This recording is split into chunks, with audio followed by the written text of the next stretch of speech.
Okay, great. So we can start now. We have all our panelists. So welcome back and welcome to this final session of the 2021 edition of the Global Trade and Blockchain Forum, which will discuss policy actions that are being taken or that should be taken to advance trade digitalization. So today we heard about the importance of digitalizing international trade, in particular in a world shaken by a pandemic that is forcing many people to work from home and has had a major impact on supply chains.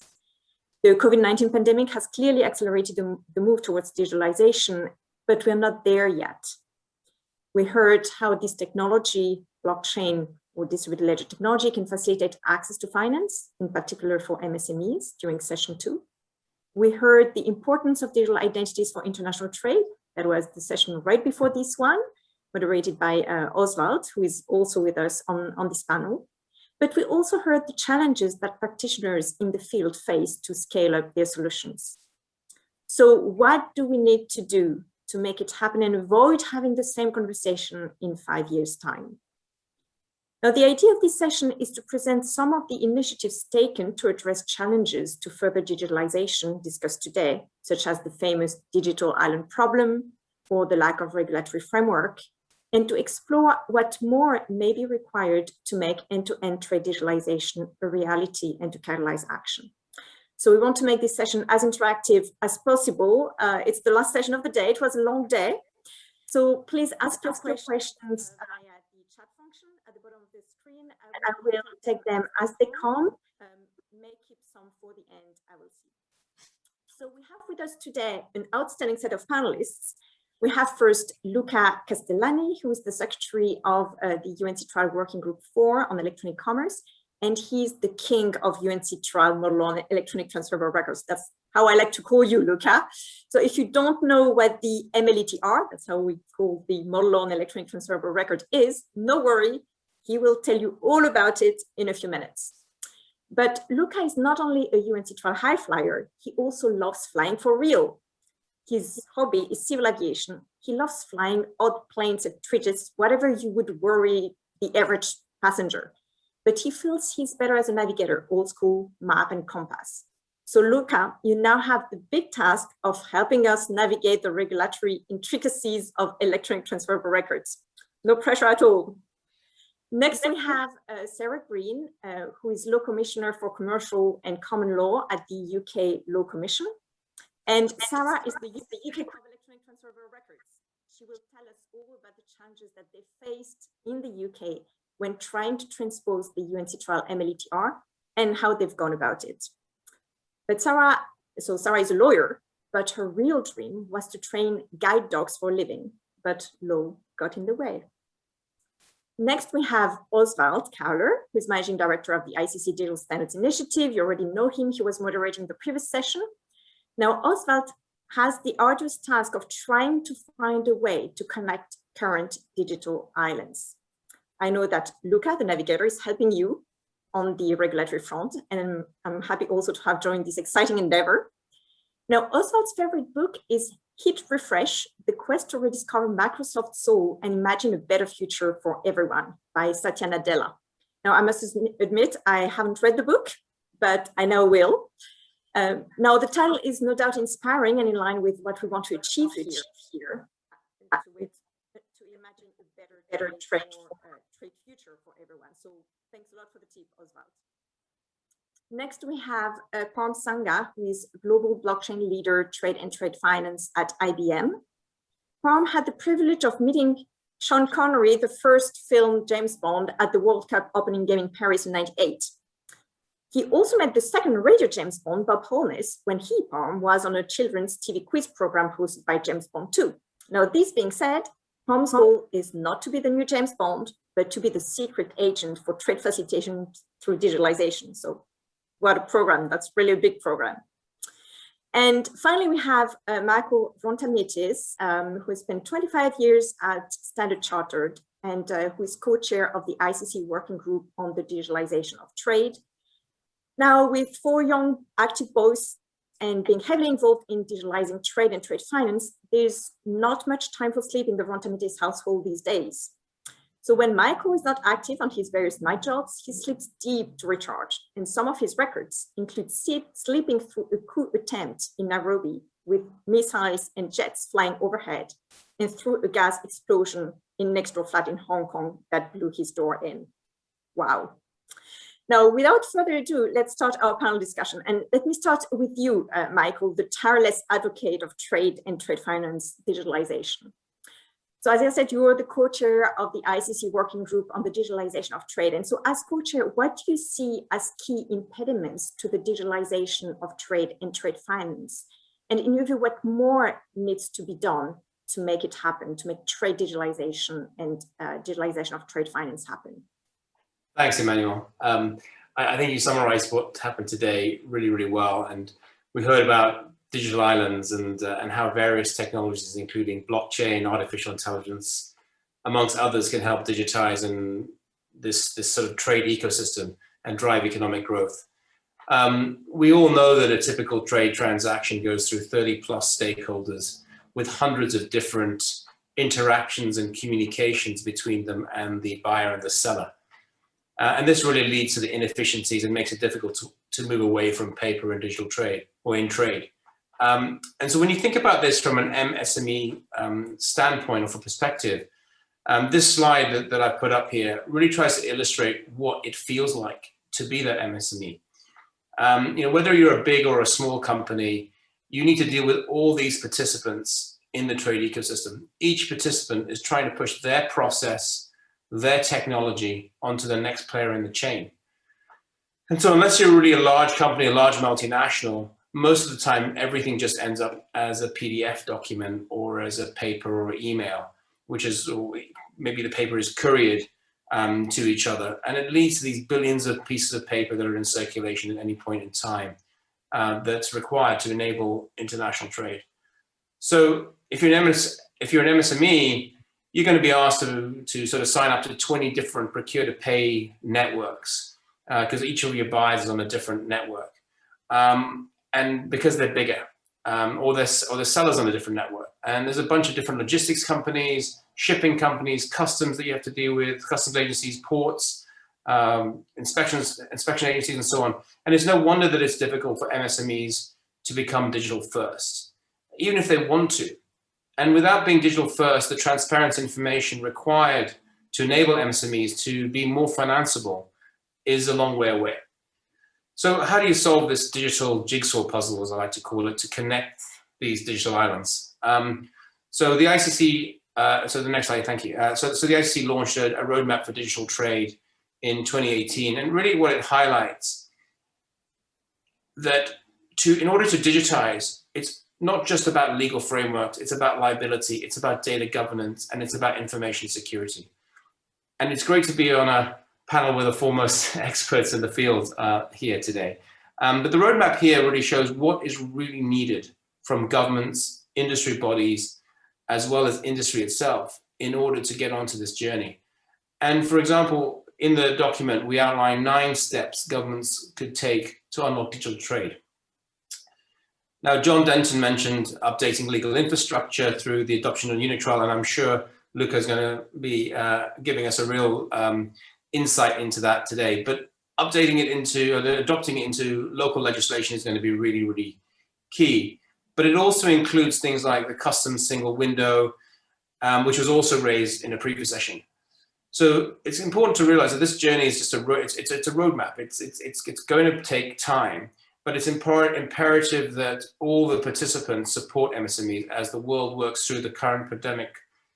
MSMEs are under increasing pressure at the moment. So this pandemic induced prices has not helped at all. No, thanks a lot, Michael. And your first slide was very powerful. I mean, it really shows the complexity that MSMEs are facing when trying to trade internationally, and the importance indeed of digitalization and trying to simplify that landscape. So let me now turn to you, Palm. IBM recently published a study that looks at these issues. So could you share with us the key findings of your study? Yes, thank you, Emmanuel. And together with what Michael was highlighting, it's complex. But what we heard very early this morning, and it seems like a long time ago, but we did hear DDG from the WTO saying that going digital is a matter of survival. We heard Secretary General Denton of the ICC saying, well, global trade seems to be immune to digitization, and he highlighted real levers that industry participants or trade actors could pull upon. And we also heard great examples from the IMDA as to real practical steps that you can take to actually start implementing that workflow within which resides the data, and then look at how to test and experiment, but with an open governance in mind, open source in mind, and then looking at standards by which to drive adoption. With all of that said, what we were looking at IBM when we were taking this study into account was those references that the leadership made this morning, but then take another view, and that is of the industry participants that Michael highlighted in his complex chart. And we heard three things as a basis for this study, which we'll run through in the three chapters. First was industry actors and trade actors were saying, number one, digitization is going to happen. Period. There's no question, there's no debate there. But what they are also saying, well, it's a very complex, interconnected, paper-based ecosystem. How are we going to get everybody on board at the same time in a digital way? So that's one question that we were hearing loud. Second one was on digital investments. There are funds, there is budget, but what's happening with that digital investment to digitize trade? And what we were hearing was that people are delaying some of these decisions or going in a very slow step forward because they don't know if they're making the right investment on technology and will it interact with whatever else that might be out there in the ecosystem. So they're very much worried as to whether they were going to get that return investment once they had received budget. And the third, guidance. We were hearing that industry ecosystem members were saying, we need more collaboration, and maybe that collaboration needs coordination. And maybe industry bodies and governments and regulators could be that facilitator of coordinating the discussion to digitize, because adoption is more than just publishing frameworks and guidelines. So with that sort of context of what we were hearing, we commissioned this study. And it really was to then look at the trade actors in global trade and trade finance and say, where are you today with blockchain in digitizing your trade workflows? Where do you want to go and why? And then the most insightful piece in chapter 3 is, how do you think you want to get there? And so if I can go through these three chapters very quickly. So the first thing that we heard in chapter 1 was that the mental outlook. We are now seeing a shift where people were building for themselves to get their own market share and their own profitability. People are now beginning to realize, actually, I need to be a little bit more collaborative. And we heard the word collaborative come up several times from the earlier workshops as well and panel sessions. 69% want to build with interconnectivity up and downstream in mind. We're seeing clear patterns with blockchain in as far as build collaboratively in sport, but then also where are we seeing the immediate value? And the immediate value with blockchain is really on cost takeout. The operational efficiency gains you get are significant, and they're all in that reconciliation settlement parts of the transaction workflow, where parties then don't have to have that reconciliation across different databases because it's now all distributed. And first waves, organizations are seeing that they're seeing ROIs. Maybe many aren't declaring the ROI because they are still looking at this from a competitive advantage point of view, but we are seeing good returns on investment. So first chapter, there's a change in attitude and there's an investment that's showing returns. That's good, good foundation. Second, so where does industry want to go? Well, they know that they have to share data in a much smarter way when they go out of their enterprise. So when they go into the virtual world from their immediate four walls of their bank or their logistics or their shipping company, more than 75% said we want to share data. But less than 50% said we trust the movement of that data and to make sure that it's being respected. Not only being respected from a privacy point of view, but equally important, also from a monetization point of view. So for example, if I'm trading with Michael and Oswald and Sarah and Luca, and we shared information, and we all benefit from that sharing of information, How do I know that maybe Luca's not making more money than me? So making sure things are equitable in that sharing of data, but 88% loud and clear said, listen, whatever we do on data, it needs to get greater governance and direction in as far as standards. But there's good standards out there. Maybe we just need to top up. We don't have to create something new. Because if you can share the data, which is the second part in the second chapter, we were finding that then that data in the supply chain to show the provenance of a product, for example, that the cobalt was responsibly mined for the electric vehicle that I'm buying to get brand preference for the automotive manufacturer, loud and clear, they show preference and they show more loyalty and stickiness for the ultimate consumer. And if you can then digitize the workflow to share the data, the next interesting wave that we were seeing loud and clear from 1,000 companies in 22 industries and 36 countries was if you can digitize the workflow, you can then maybe digitize the asset. And that takes you into another world of opportunity, because the last reason why companies wanted to share data is because then they saw growth. 90% saw a 1 to 10% GDP growth if they shared data in a smarter way.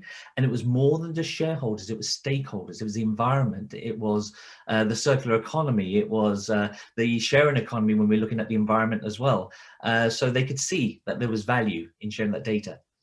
Third chapter, final, was then how did organizations want to collaborate beyond their borders and as they go into this virtual world of interconnect?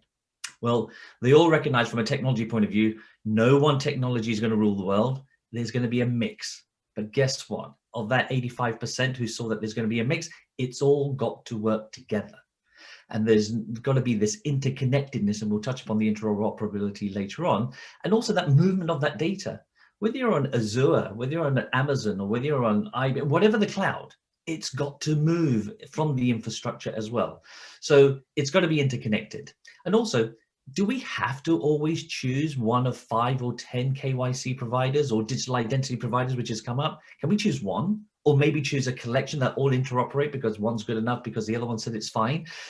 Companies want to be a little bit more efficient. So again, it manages their investment from an internal point of view, but then where and how? And that's where it's getting quite interesting. Yes, blockchain is distributed, but we all know that it's private permission, public permissionless, and it's distributed. But maybe you need a grown-up in the room anyway, just to provide some supervision. And so this notion of a neutral venue is something that we were hearing from organizations say, in the trade ecosystem, maybe we should be connecting to something as opposed to just building our own and then trying to glue it together. Thanks a lot, Palmer, and I like your expression in the room. Now you gave me the perfect transition to the next question that I had for you, because you talked about the importance of interconnectedness. Now we heard the word standardization, interoperability, interconnectedness quite a lot today. Standardization and interoperability are two words that come back virtually in all discussions we have on technology. And we heard them this morning, we heard them again earlier this afternoon. But these are multidimensional terms. So let's dive deeper into these different dimensions and discuss how they can be tackled. So let me first take technical interoperability and trade interoperability, and continue with you, Palm, actually, because IBM is at the forefront of enterprise blockchain, and you've been actively developing several DLT projects related to international trade. So why is interoperability an issue for you? Interoperability is critical to adoption, but interoperability, people normally jump to the technology side first, Emmanuel, and which is fine. But as we've heard loud and clear today, is that there's also the interoperability from a governance point of view, i.e. from a legislation, and I'm sure Sarah's going to talk to that, but then also from a business point of view as well, as far as the business outcomes and where's the natural incentive.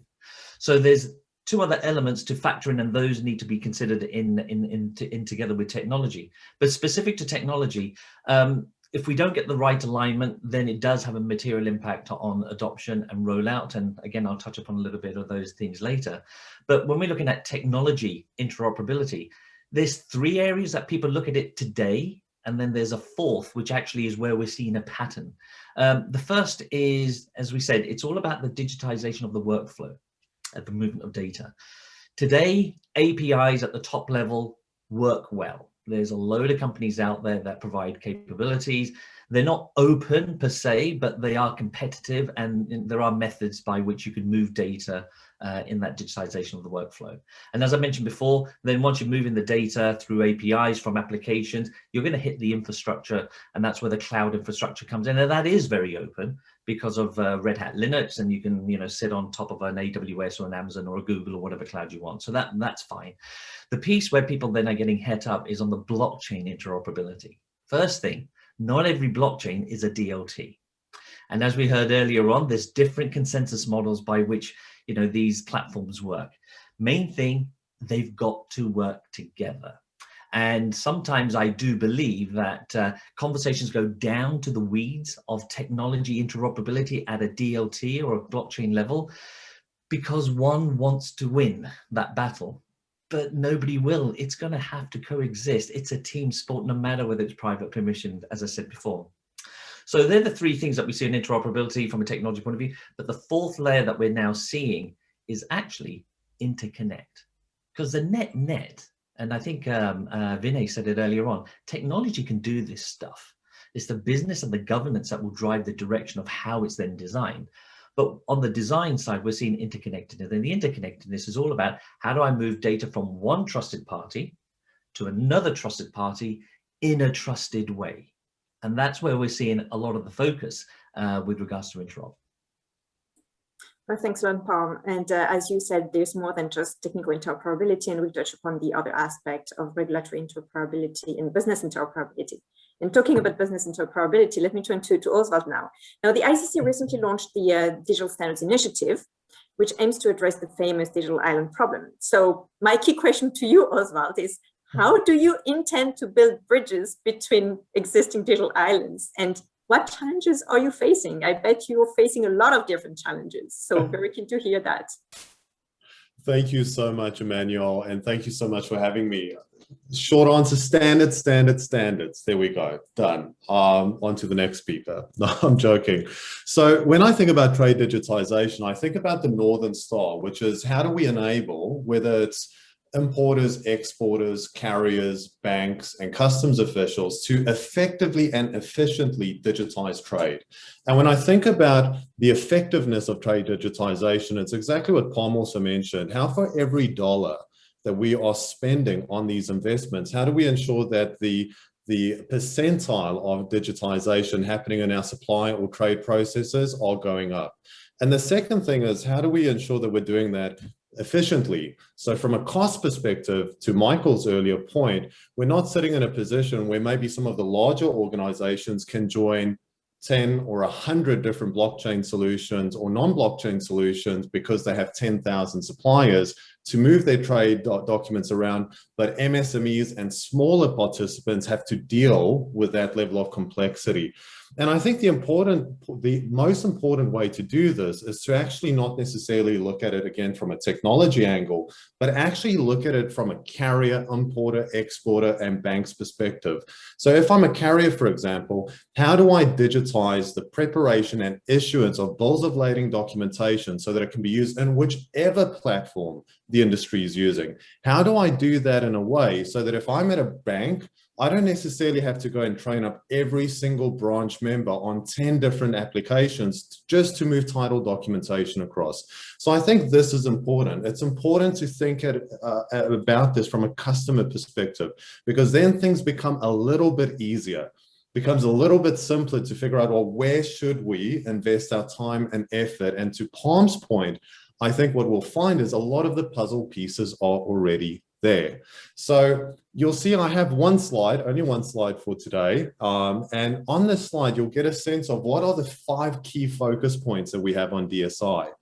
And the very first one is how people find standards. What we found is this wealth of great standards out there, but when we were talking to the developer community, they weren't necessarily leveraged because it's very difficult to find them. Even myself, 7 months into this journey, I know of certain standards being produced and I can't even find them in Google. So how do we make that easier for developers so that they can spend more of their creativity and their time producing great solutions and less time trying to figure out what a legal entity, for example, should look like, or how should I prepare and issue a bill of lading for containers. The second one there, and this is where our partnership and our relationship with Luca is so important, is the outdated regulation.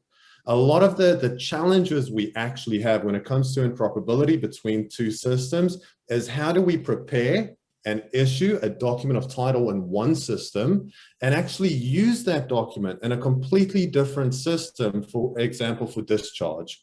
And this is where we need the legal landscape to start seeing these documents as functionally equivalent, the digital counterparts to the physical. Now you'll see I also have private law barriers there. And the reason we have that as a focus point is because there's a lot of rule books and a lot of different terms and conditions out there. And even if we do all the work to standardize how we prepare and issue bills of lading, the reality is that unless a customer or a supplier signs up to all the different rule books out there, they won't be able to use that bill of lading from one system and another. So we have these two focus points, very, very legal in nature, and we spend a lot of time with lawyers, which is fantastic. The last two is really the standards themselves, and this is where the efficiency comes in. How do we share what good looks like? How do we ensure that when we find, for example, a great bill of lading standard for dry bulk, that we liberate that so that anyone, whether you're a fintech, whether you're a carrier, whoever, can actually use that to enable solutions based on what your needs are. So these are the 5 key areas that we're focusing on in the DSI. You'll see it's not just one challenge that we're focusing on solving. And I think the area that keeps me up at night a little bit is more in the legal space. To Palm's earlier point, from a standards perspective, there's a lot of great standards out there. I'm not too worried about the technology standards. There are ways to deal with that. But when it comes to outdated regulation and private law contracts, this is really, I think, where the keys to the kingdom will be when it comes to enabling efficiency and effectiveness in trade digitalization. Now, thanks, Oswald, for this very useful overview of the work that you do at the DSI. And well, you mentioned outdated regulations, the private law contracts that you call the famous rule books. So this is actually the perfect transition to the next part, which is about regulatory interoperability, which is, as you said, a major concern. So let me now turn to Luca. So Luca, UNCITRAL adopted the UNCITRAL MLETR, so Model on Electronic Transferable Records, in 2017. And it was termed on a LinkedIn post that I read some time ago, a hidden treasure. So let's make sure that this treasure is not hidden anymore.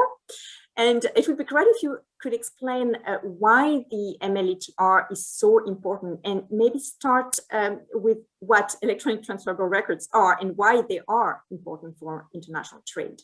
Over to you, Luca.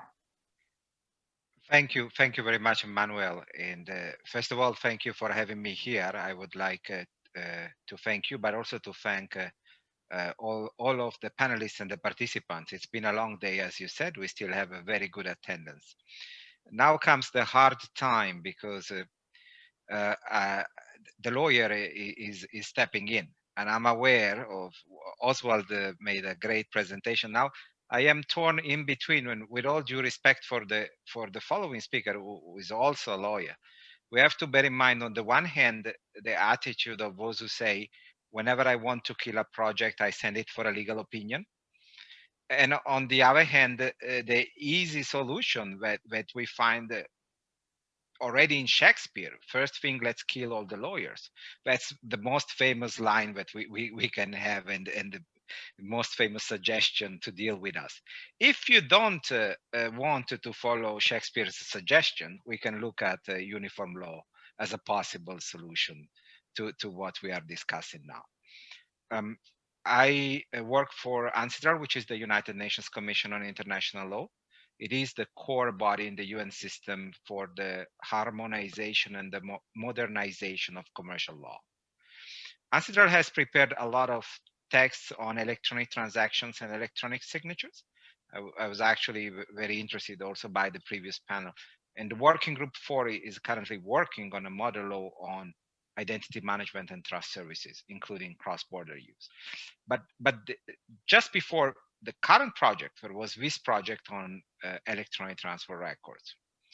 That is to say, how to enable, please allow me not to say regulate, because this is the opposite of regulation, but how to remove obstacles to the use in electronic form of a number of commercial documents that entitle the holder to receiving money or goods. So these are very important documents because according to commercial practice, these can be checks, bills of lading, promissory notes, warehouse receipts, bills of exchange, so on and so forth. But what is important is that a piece of paper has the magic to entitle to get money or to get goods. Therefore, it is very valuable.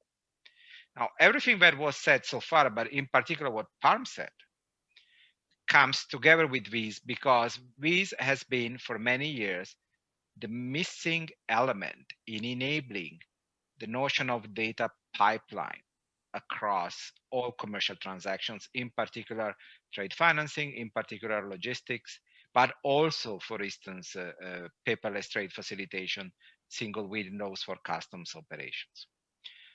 This model law on electronic transfer records, MLETR, or if you wish to be affectionate, Melita is actually her name, for those who like her.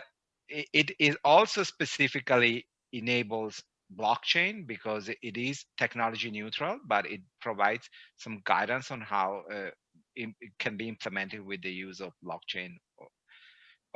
It opens up to dynamic information coming from the Internet of Things, from oracles. It allows for incorporation of what people call smart contracts. Maybe we should call them persistent scripts, but anyway, we know what we are talking about. So why is it so good? First of all, I want to address any possible concern. Here, there is no regulation. There's nothing new that has to be complied with. As I said before, it is technology neutral, but it's not technology neutral just to make it future proof. It's also technology neutral because the final goal is to promote interoperability.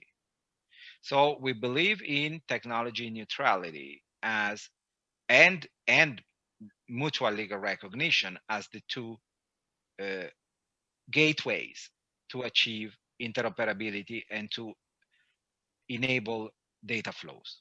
That's what we want to have. We want to share data, reuse data, analyze data, increase efficiency, increase control. One very good things in this model is in line with previous ancestral texts, and these texts on e-transactions and e-signatures have been adopted in about 100 states. So chances are 1 out of 2 where it's already in force in your country. It's based on functional equivalence, which means that what we call substantive law, that is to say the law that defines the rights and obligations of the parties. The same applies whether the document is on paper or is electronic. Very convenient, especially in case we want to switch. Usually we switch from electronic to paper, but we don't change the substantive law. We don't change the rights and obligations of the parties. Because of the functional equivalence approach, everything that may be done on paper may be done electronically. This includes dealing with third parties who are not related by contract with the parties to the document, the parties named in the document. This means also using it as a collateral and with the same capitalization requirements that are requested for paper documents. But then, of course, as I said before, we can include metadata, we can include dynamic information from oracles, smart contracts, and everything we want to include and we should include nowadays. And to me, trade is already now first and foremost about monitoring transactions based on information originating by objects, be them physical or digital. That's why I was so happy to listen to the panel before and see the huge importance of objects in this discussion. As I said before, we have to focus on the end goal. And the end goal here is to enable fully digital logistics and trade financing. So I believe we could have a vision here. We can share a vision. That is to say, currently, when we have a commercial transaction, we have one economic transaction, let's say a contract for sale of goods. That's one. But of course, we have multiple documents, commercial documents or compliance documents, all of them on paper, can be up to 100. Having more or less the same information. Ideally, they should have the same information. Sometimes it's not even possible. Sometimes it's not meant to. It opens the door to all kinds of things.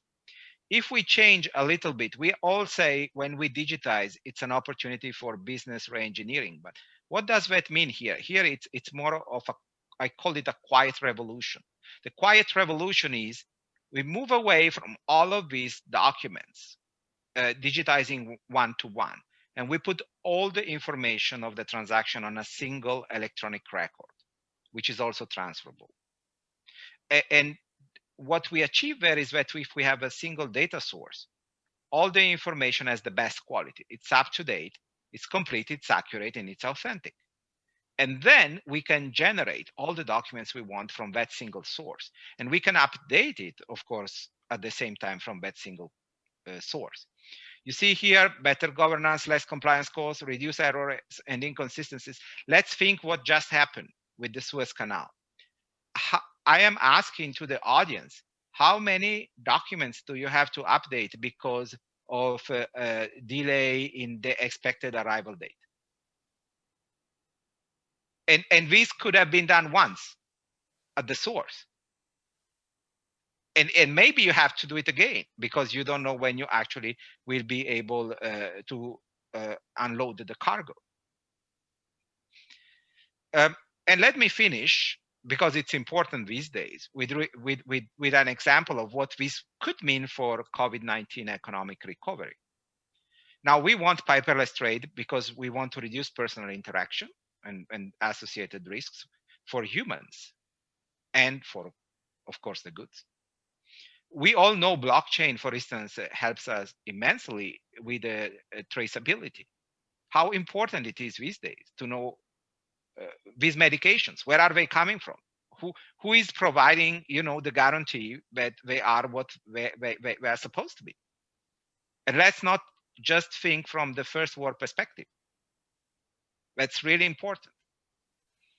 But obviously, when we have all of these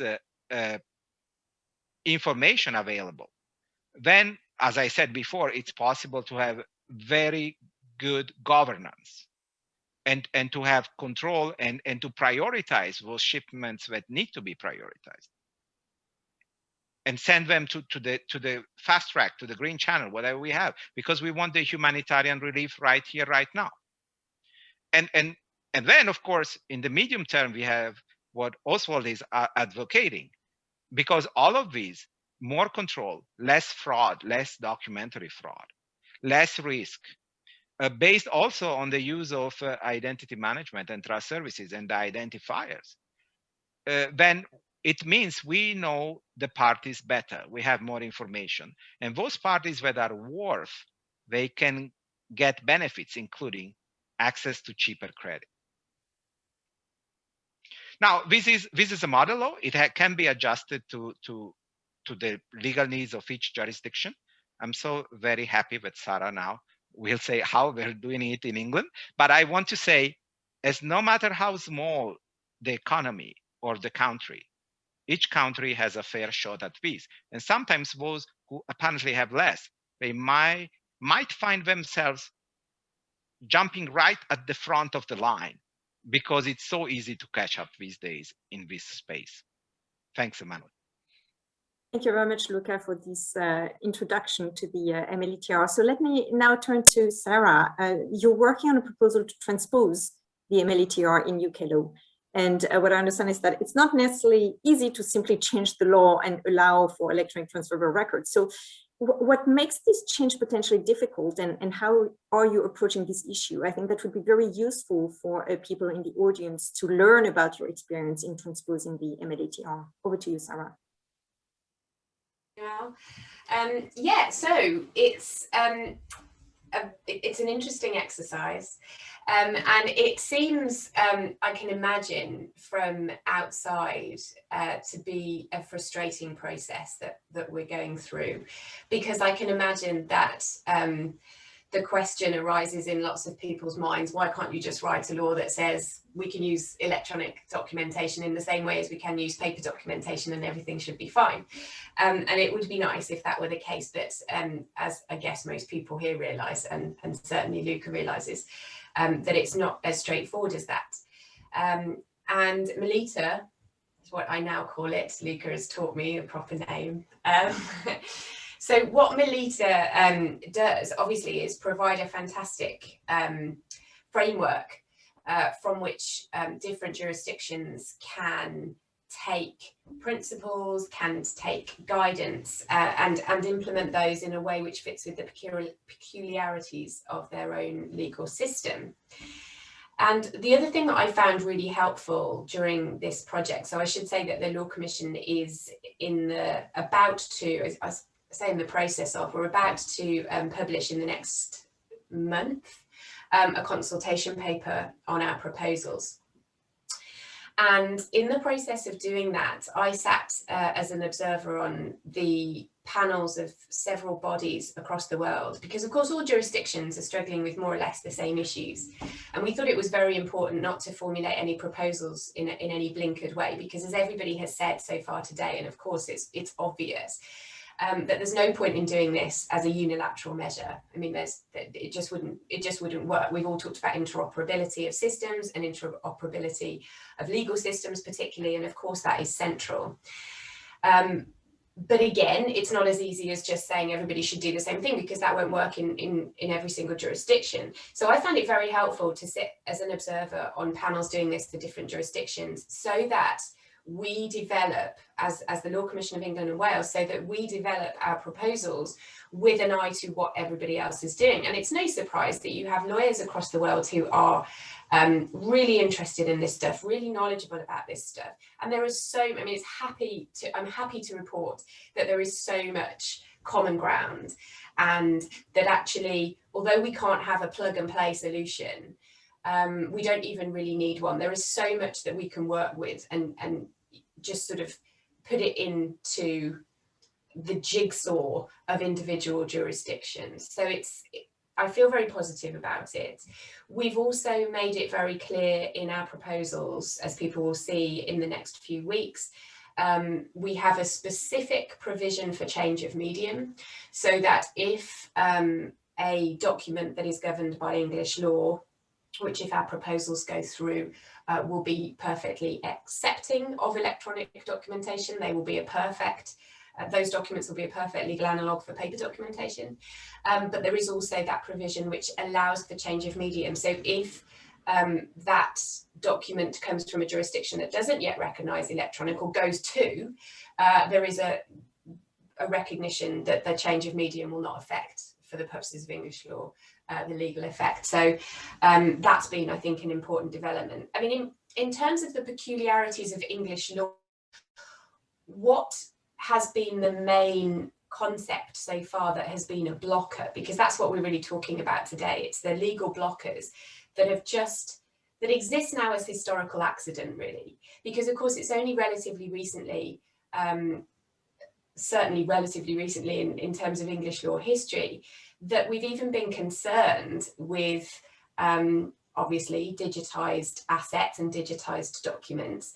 So the question's never really arisen before, but the problem in English law is that of possession. And essentially, to cut a long story short, the problem with the legal acceptability at the moment of digitised documents in English law is that they can't be possessed. And if they can't be possessed, and that is a term of art, if they can't be possessed, then they can't be used in the same way as paper documents. So essentially what our project aims to do is to decouple possessibility from tangibility, because these documents are seen as intangible. Whether or not you agree with that classification, that is how it is.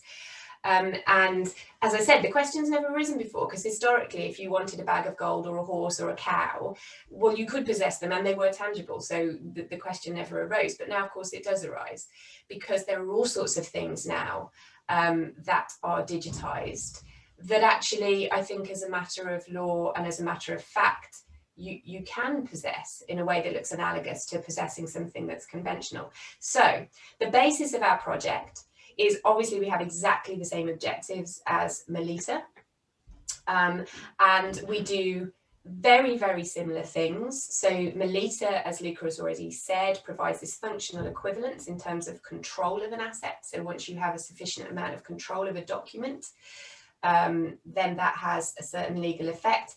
And that's basically what the same shape really as what we're suggesting, but for English law, we are expanding in effect the notion of possession to make it clear that if and when a digitized document exhibits certain characteristics, now that's really important, because what we're not doing is throwing open the doors and saying everything that's intangible can be possessed, because that would have huge consequences, and most of those we don't want.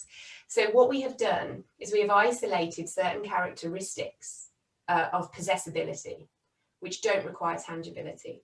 And if and when a document exhibits those characteristics, it can be possessed for the purposes of English law.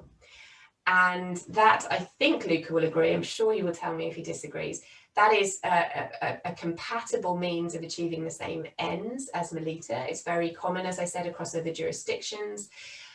So these are proposals. The most we can do at the Law Commission is make proposals. But if they are adopted, then electronic documentation will be treated in exactly the same way if it exhibits those characteristics as paper documentation. And that will then throw open really the whole issue back to the industry and back to technologists, and it will be up to them and up to the market really to formulate, and I think most of them are nearly there, certainly the people that I have spoken to and the organisations I have spoken to. It will then be up to those commercial parties or indeed any parties to formulate documents which, for the purposes of English law, meet those characteristics. So in line with everybody else, we are technology neutral. The proposals are technology neutral. We've tried to make them as future-proof as possible because, of course, we don't know what the next development is going to be. And that's what we aim to do, is provide this legal certainty. So that's what Oswald mentioned. That is, of course, key. Parties want to know if they're going to develop this technology, that it's going to have the legal recognition that they desire. That's what we want to do. So we want to say, if you tick these boxes, you will get legal recognition of your document. So that's where we want to end up, and I hope that's what our proposals will do. Thanks a lot for having walked us through the challenges that you're facing and the way you've addressed them, and the fact that you've decided to expand the notion of possession. I have a follow-up question for you, and actually there's a question in the chat that is very similar. Would you have any advice to give to governments looking into adopting the Militar? I used to say MLETR, so now I have to get used to a new terminology, Luca. So what are the resources available for them to build their knowledge and capacity? And the question in the chat was actually addressed to Luca, so I think the two of you could respond. Luca, what is the biggest hurdle in achieving the stated dream, especially from the lesser developed world perspective? So over to you, maybe Sarah first and then Luca. Well, certainly from our point of view, I mean, Luca will probably have a wider knowledge of all the resources that are there. But certainly from my point of view, I would recommend that any government or any law reform body looking at this issue to read Melita, read the explanatory material. And it might be that, don't be put off by the fact that obviously some of the language might not seem immediately compatible with your own jurisdiction, with your own legal system. It's a question of looking beneath that and identifying, as we have done across these jurisdictions, as I said, the common themes. And there's lots of that material in Melita, which one can then transpose mutatis mutandis onto individual jurisdictions. And we found all the way along that the organisation UNSTRA was incredibly helpful and facilitative and very generous with their time I know that you get this from Luca, but everybody that I spoke to was equally passionate about this development and about this objective. And so that was really, really important to us, because if ever there was a part of it that we didn't really maybe understand what was behind it, or hadn't really managed to think out quite how that would pan out in terms of English law, then a discussion with the relevant parties was invaluable. Great. And maybe before I move to Luca, there's actually one quick question, which is by when can we expect a modification in English law to allow digitalized trade documents? Do you have a time frame? It will be early. Reforms, as I said, I can only make the reforms. They will be completed by the end of this year, which means that any adoption will be early 2022. Okay, thanks. Luca, do you want to also address the question? Well, first of all, I would like to thank Sarah for her kind words. It is a huge sign of appreciation to hear that this is useful for a country that is so important in the development of commercial law. We all know that English law is often the law of choice, and it's really useful to have this perspective of cooperation between different jurisdiction, and also between uniform law and national law. And I believe that in the coming months and years, we will see more regional organizations coming to support Melita, and it is important that also the legal interaction and the mutual legal recognition is preserved. I would also like to say, but Oswald, maybe he can join in soon. There will be dedicated web page or a mini website or something of the DSI, including a part on Melita. So I would like here to address the question: what is the number one obstacle, especially in developing countries? And this is really dear to me. Well, in my experience, it's not so difficult to pass a law. It's more difficult to implement it, to do the capacity building of the relevant actors, especially the judges. But the number one problem is the cultural change in the public sector. Wherever we discuss here these issues, especially coming from a paperless trade perspective, there is the need to persuade, say, customs, that the electronic document is as reliable or more reliable than the paper document. It's not easy for a number of reasons. So to me, that's the problem. Of course, we have a lot of other problems of resources, financial, human, technical infrastructure, but everything can be overcome, and there's a lot of opportunities out there, actually, a lot. But the most difficult is this cultural change. And part of it has to do also with the fact that it's not enough to have excellent software engineers.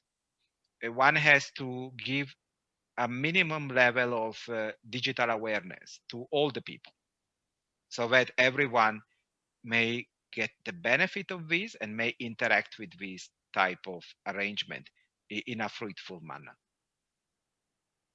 Now, thanks, Luca. Oswald, did you want to jump in very quickly? We don't have too much time left, but I'll just briefly mention exactly what Luca just said. I think one of the key things we find is how do we empower the business community to also have this dialogue? And so we'll be launching in the next few days an actual online presence that actually enables both policymakers and executives to get a sense of how do we actually take this conversation forward, and how do we partner both private sector and government to actually make the changes happen. Thanks a lot, Oswald. Now, there are many questions in the chat for you, Sarah, on the Militar. So I think the best, either you can answer in the chat, or maybe share your email and people can reach out to you, because we won't have time to address all of them now. So let's move on. And I wanted to go back to an issue that we discussed earlier today, which is the MISME financing and trade finance gaps, which are a reality that weigh very heavily on small businesses. And I know, Michael, that you're very active on that front, and you showed that very interesting slide in your opening remarks.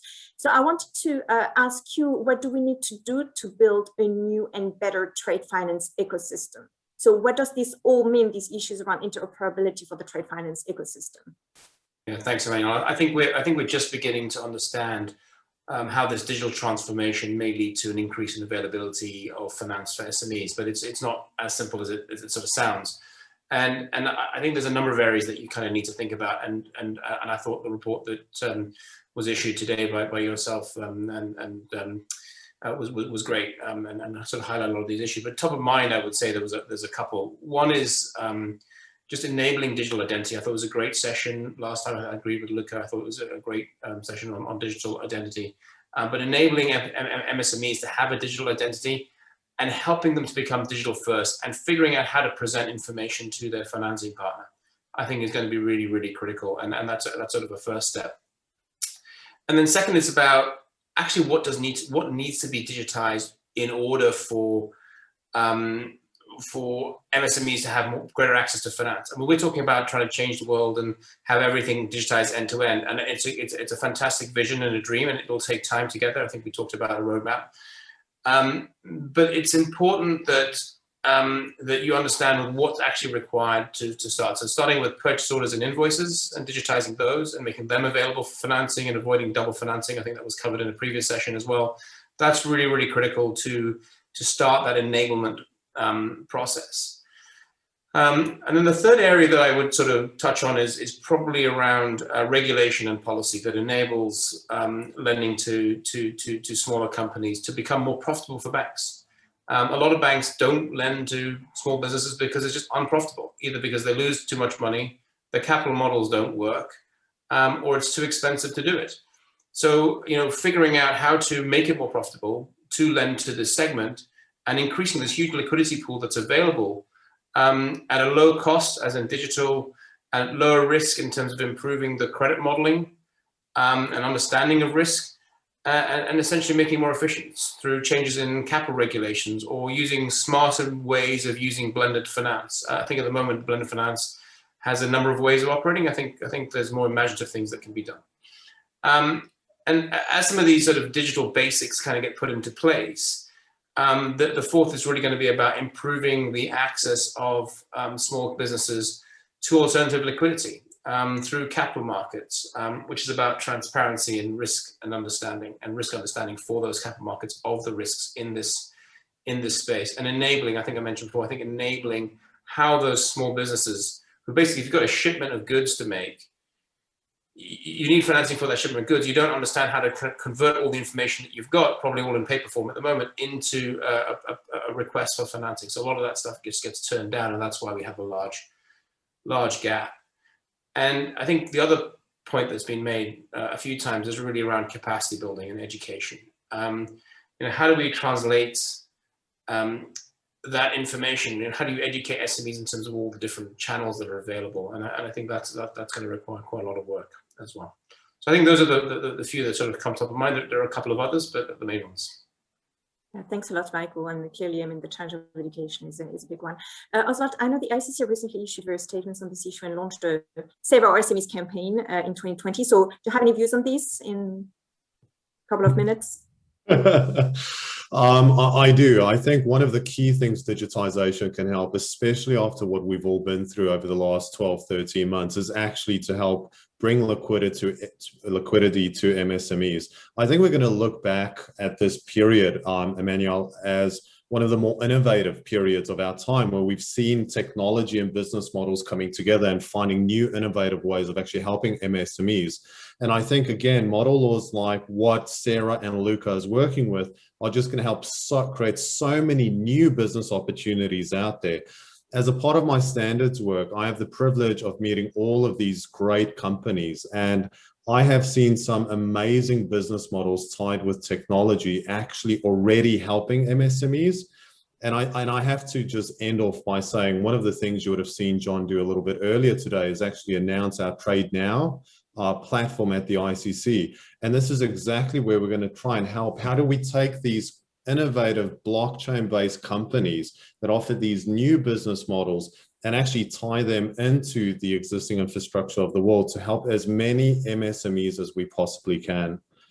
We're going to look back and see this as quite an innovative period when it comes to MSME financing one day.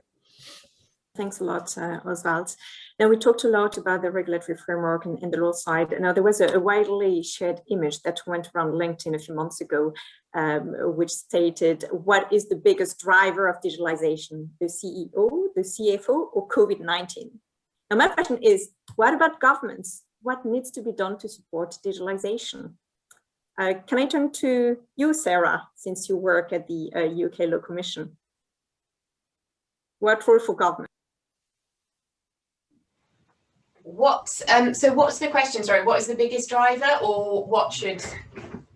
What's the role of governments to support trade digitalization? Yeah, I mean, I think it's a sort of roundup of what everybody today has already mentioned. And I mean, I know I would say this because I'm the Law Commissioner for Commercial Law, but I think without the legal infrastructure, it was one of the things Pa mentioned at the start. I mean, everybody's referred to it. And I think without that, I mean, my instinctive response is to say that it's the users that are driving this, but that the resources are simply not going to be invested to an optimal amount if we don't have legal certainty. I mean, why would you do it? Whether you're a CFO or a CEO, it's not in your interest to do it if your legitimate expectations are not going to be protected by the law. So it's probably a biased view from me, but I very, very much believe that without the legal infrastructure, the rest of it won't follow. Now, Pam, can I maybe ask you, because I mean, you're a big company, you're very active in the blockchain space. What do you at IBM see as the biggest impediment when it comes to scaling up the various solutions you've developed? And how can governments or international organizations like the WTO support trade digitalization developments? So two things in response there, Emmanuel. So first of all, digitization is happening. If we take that into two steps, what's happening within an institution and what's happening outside the institution. Inside the institution, you have got onboarding processes, you've got KYC processes, invoices, POs being issued, as Michael highlighted, and the e-bill of lading being exchanged. Those workflows are being digitized, and you've got artificial intelligence, machine learning, OCR, scanning of documents, and data doesn't have to be in the exact field to be seen as it goes through that workflow. So that digitization is happening, and it's going well, and it's really just digitizing what's happening today. So it's cheaper, faster, but you still have that document that needs to be reconciled as you go through each part of the workflow when you have a look at trade actors. So that's going well, and that part of digitization is progressing, but not progressing fast enough.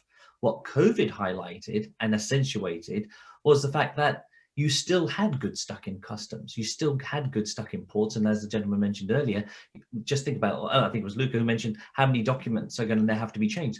So the digitizing is one, but digitizing with trust when you go outside of your four walls is the focus area, because that's where the real efficiency cost takeout is to be gained, and that's where you can get better digitization happening. And that's where, from the impediments that we're seeing, is this.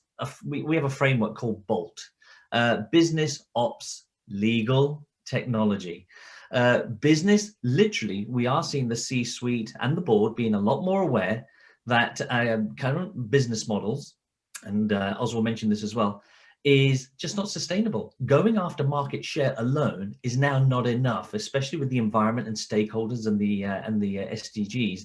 So we're now seeing a shift where the C-suite is saying we have to be working smarter together, and that means sharing data in a much more of a trusted way, and that's where blockchain really comes in. So we're seeing that being one impediment that's being overcome slowly, the business sponsor. Operationally, sharing this data, making sure it's always shareable as an infrastructure, as technology, that's there. You got your 459s from an infrastructure point of view with cloud infrastructure services and everything else. Technology-wise, this is one area where companies are still making mistakes, and that is they do the happy flow of a transaction using blockchain as a digitized, but they forget the non-functional, all of those things about controls, about business continuity, disaster recovery, data residency, protection, privacy. That's where they fall, and that's where certainly institutions talking to regulators sooner is a good thing. But then it's legal. What should be kept in a country or in a company, and how then it is transmittable with digital contracts, with Melita coming through, as Luca has called her now. That's certainly where legal plays a role, and the legislation changes that Sarah highlighted do make sense. However, can we wait? That's the UK. What about the rest of the world? And in the absence of the countries catching up and aligning, what do we do? And that's where we're beginning to see this notion of a neutral venue. A plethora of existing standards are out there, and using a rule book in the meantime while the world catches up on an equal footing. So they're the kind of things that we're seeing that then will impede or needs overcoming to be successful, to digitize with trust, not just digitize alone. Yeah, to digitize with trust, indeed. Now, I think we all agree about the importance of trade digitalization and the need to accelerate digitalization efforts. Now, let's look at the flip side of the coin, the consequences of the do nothing action. What would it be? Tom, do you want to go first? And then I'll ask each of the panelists for 1 minute answer, the consequences of do nothing action. Tom? Oh, sorry, was that me? Oh, right, sorry. Yeah. I was shuffling my paper. So yeah, the scenario of do nothing. If everything goes forward with digital identity, we've heard it mentioned, KYC, provenance, IoT, smart contracts, and digital currency kicking in, it's more than just digitizing trade. And that's where my fear is that we're going to get good digitization or bad digitization happening. Good digitization is it's inclusive, it's carbon neutral, it's equitable, it's open on data and privacy and residency, and everybody can collaborate. Bad digitization, you're going to have your digital islands, and those digital islands are going to come from geopolitical drivers, and then you're going to have closed and the negotiation is not going to be on quotas and tariffs, it's going to be an API strategy and who gets to move which data where. You get that stage, then the biggest danger is of doing nothing is you're going to get asymmetry on data, digital assets, and I've seen it on some of the chat as well, is on the token economy that will come when trade is digitized. So if we do nothing, it's going to be a race to the bottom, and now's the time to act in a good digitization way. Thanks. Michael, do you want to share your thoughts on that? On the do nothing? Yeah, look, I think one of the panelists in the first session talked about necessity. And I couldn't agree more with that. I mean, to remain competitive, whether you're whether you're running a country and you're a government, or whether you're leading a multinational, whether you're an SME, you need to digitize. There's actually no choice. If you do, for those that do it well, and I agree with Palm, there's going to be those that don't do it well. But for those that do it well, they're going to win. They're going to win market share. They're going to grow their GDP. They're going to increase the number of jobs in the economy.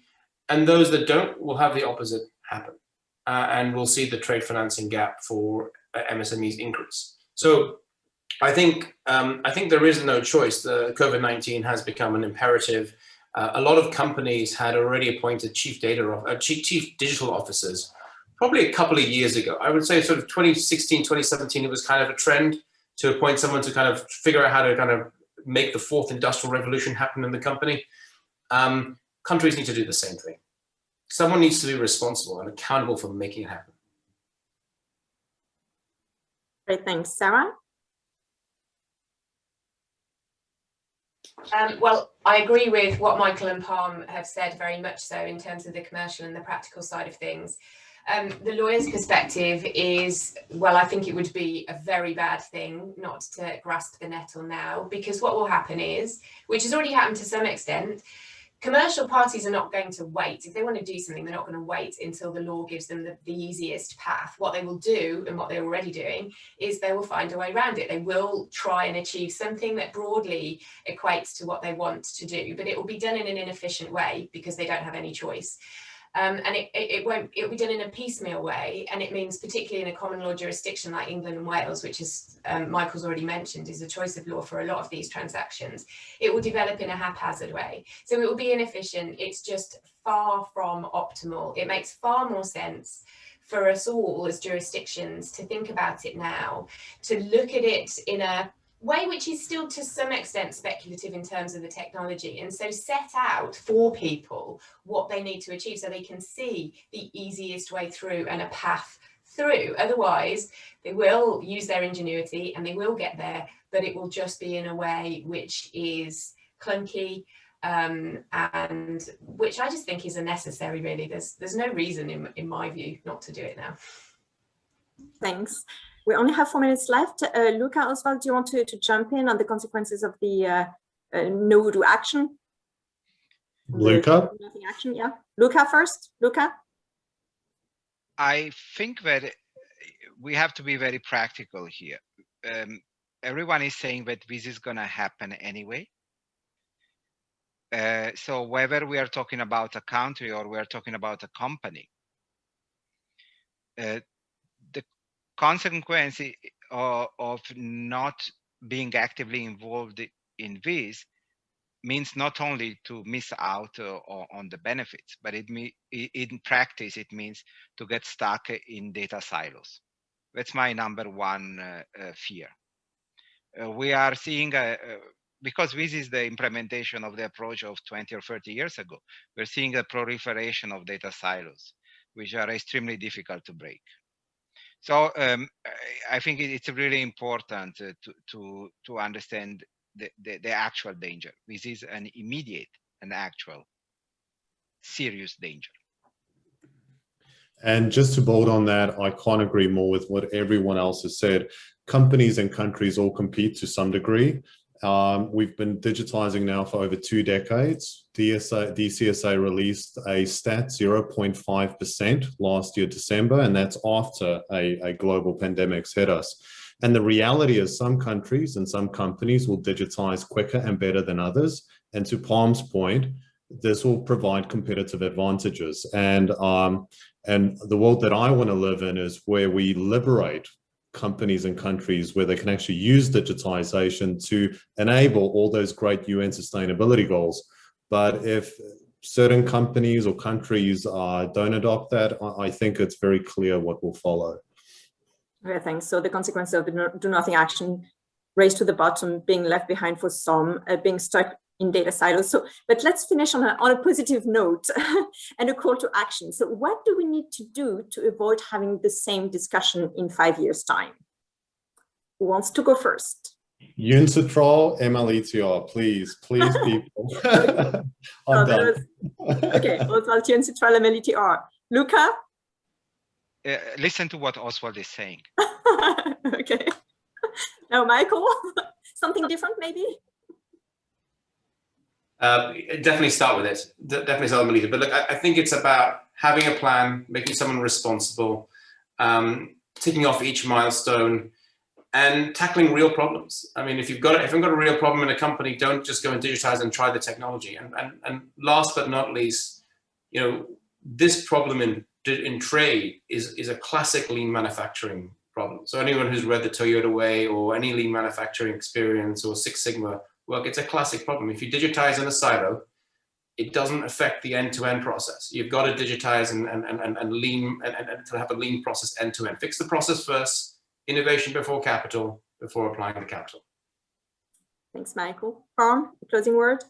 Closing word, I would say that digitization is going to happen. We've seen that people will connect and will have to connect. So by design, build that into your planning for execution when looking at the technology, the business, and the governance. So build it in by design. And as Sarah said, otherwise it's going to be clunky. So just build and be ready by design. Thanks. And Sarah?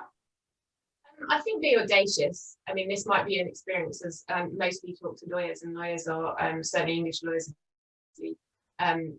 conservative, and this feels in some ways like a huge leap. But we are essentially in our reforms reforming in part a statute that dates from 1882.